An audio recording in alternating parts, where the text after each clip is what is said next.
જામનગરનું તે દંપતી છે તે આજીજી પોલીસને કરી રહ્યું હતું, કેમ કે વહીવટીતંત્ર આ ગેરકાયદે દબાણ તોડવા આવ્યું હતું. પોલીસ તેમને ટીંગાટોળી કરે છે અને હવે આ મામલો ગરમાય છે અને આમ આદમી પાર્ટીના નેતા ઈશુદાન ગઢવીની આકરી પ્રતિક્રિયા પણ સામે આવી છે.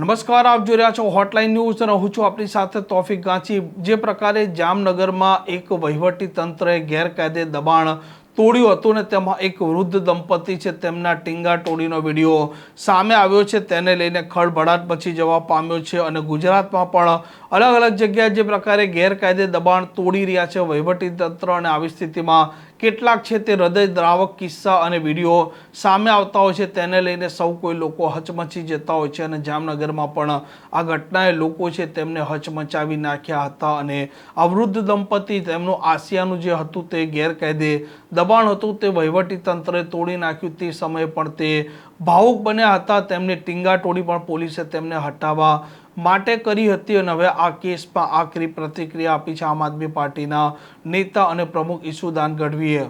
મિત્રો, સૌરાષ્ટ્રમાં અને ખાસ કરીને કાઠિયાવાડમાં તમે જ્યારે એની લહેકીમાં સાંભળો તો તમને ખૂબ મજા આવે. આપણી કહેવતો કે ચતુરાઈ ચારણા તણી રીત રજપૂતા આશરો આહિરનો, આ બધી આપણી પરંપરાઓ છે અને અંગ્રેજોની સલ્તનતમાં પણ આ પરંપરાઓ આપણી ટકી.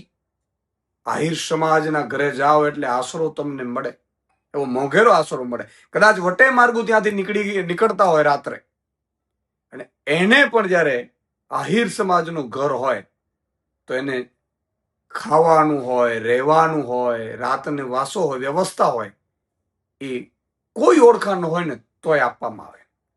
આ આપણી પરંપરાઓ છે. પણ આ અંગ્રેજથી બદતર નિકમ્મી સરકાર અને એના શાસકોએ, આ તમે વિડીયો જુઓ, આહિર સમાજના જામનગરમાં વૃદ્ધ દંપતી રહે છે. આ વૃદ્ધ દંપતીને આહિર સમાજ જે આશરા માટે પ્રખ્યાત છે, એ જ આહિર સમાજનો આશરો જ છીનવી રહ્યું છે આ તંત્ર, આ ભાજપ સરકાર. અને નેતાઓ બધા ચૂપ છે. તમે જુઓ, આ ધોમ તડકામાં અત્યારે આપણે બેસી ન શકીએ એવી હાલતમાં આ આહિર સમાજનો વૃદ્ધ દંપતી વર્ષોથી ત્યાં રહે છે અને એને ગેરકાયદેસર છે. જેમ ભાજપનું મહાનગરપાલિકા બન્યું, હજી તો મેયર બન્યો નથી, તો ફરીથી ડિમોલેશન ચાલુ કરી દીધું ગરીબો, વંચિતો, શોષિતો ઉપર. શરમ આવી જોઈએ તમને. આ ભાજપ નિકમ્મી કેટલી છે એનો આ નમૂનો છે. તમે વિચાર કરો કે આ ધમધમતા તડકામાં આ દંપતી જાશે ક્યાં?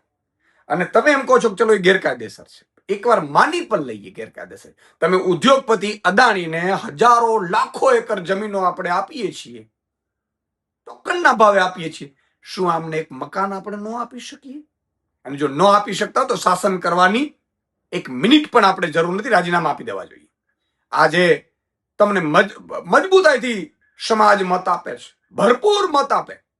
તમે શું આપો છો સમાજોને? વિવિધ સમાજોના જ્ઞાતિના આગેવાનોના કહેવાથી તમે મત લઈ જાઓ છો ભાજપ પડા, પણ એમને આપો છો શું? જુઓ આમની હાલત.